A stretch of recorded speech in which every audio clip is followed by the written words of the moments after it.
We brought you the story of the crisis of missing and murdered Indigenous persons last night. And tonight we wanted to look more at how a new position in the Attorney General's office aims to tackle that problem.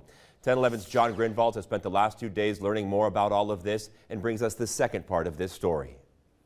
The AG's office tells me the woman who holds that new missing and murdered persons liaison position is a bit too busy settling into the role to talk, but I did hear from the Attorney General and from Native voices about what they hope she'll be able to do.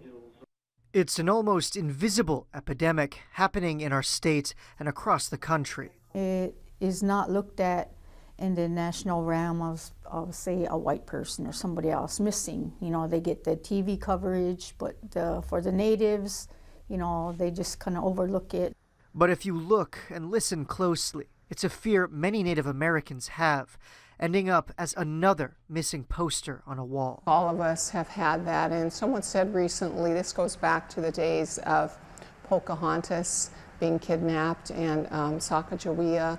Now, Oglala Lakota native Grace Johnson will spearhead an effort to crack down on the crisis in Nebraska. Someone who knows, has the relationships with the tribes in Nebraska, which Grace does, understanding sort of the different ways to navigate those different communities, I think is going to empower us to be able to get that information to fuel our prosecutorial efforts. It's been in the works for years now. It's been needed a long time ago, so it's finally here, so we look forward to that. But natives tell me this role, made possible by appropriations during this year's legislative session, is a big step forward. They're a member of the Nebraska family, and we want to make sure that, that they know that they're just as important as anyone else in our community.